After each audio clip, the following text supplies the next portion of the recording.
Hey guys, it's Striker, and today I'm going to be giving you 5 scenarios that you probably haven't played, but you most definitely should if you're looking to improve your gameplay in Kovaak's FPS game trainer.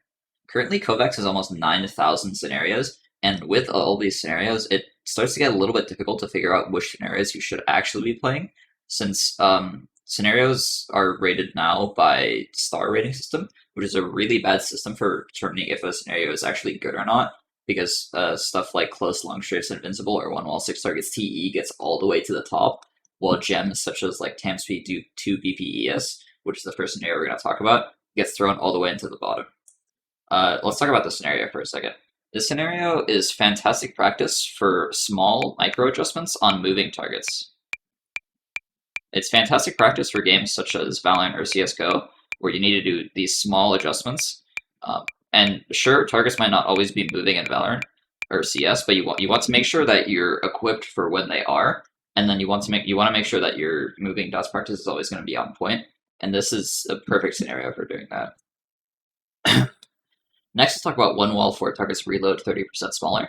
This scenario is starting to pick up a bit of traction, but it's still a very, very dead scenario. But it's a fantastic scenario for practicing static dots, which is something that you have to practice no matter what game you're playing. No accuracy-based scoring, 3 shots until you have to reload if you miss. Just fantastic all around. Relatively small dots, which makes it like really great practice for games that require a lot of precision. Next, let's talk about Angelic for Voltaic. This scenario also isn't played very much. It is in the Voltaic benchmarks, but regardless, people still don't play very much. It's a fantastic tracking practice. Since it's only 60 seconds long, it's not like the normal air scenarios where it's based on it's not based on time, it's based on like how fast you kill them, and which can get like really annoying to play. So this is just the 60 seconds. It's just one invincible target and moves around in all directions. I just got on, so I'm not very good. Also, my score on this is really bad. Next, let's talk about 6-sphere hipfire Voltaic. Oh. This is another scenario in the Voltaic scenarios, which does actually have a lot of plays, but I still see nobody playing this and nobody really talking about it.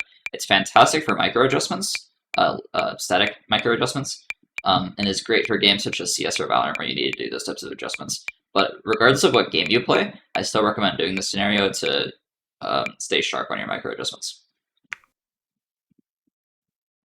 Next, or lastly, let's talk about TAM target switch smooth.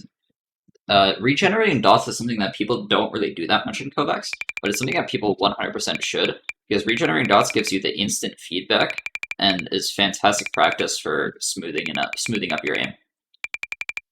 This is just a normal target switch scenario, no accuracy-based scoring. Relatively like smooth movements. There's no like weird strafing or anything. So those are 5 scenarios that I would 100% recommend everyone watching this video to play. I would try to avoid scenarios that are rated like really highly, because stuff like Jumbo Tile Frenzy is like 4.5 stars, and it's just like I don't recommend playing those types of scenarios. I say just don't judge a scenario based on how highly it's rated on the star rating system. It's not a very good metric to determine how good a scenario is. And yeah, I'll keep making videos like this as soon as I figure out more scenarios and as I have more time to make Kovacs videos. But I want to help new players to Kovacs figure out which scenarios are the best to practice and which scenarios to avoid so that they can make the most out of the practice that they're putting into Kovacs. All right, thanks for watching.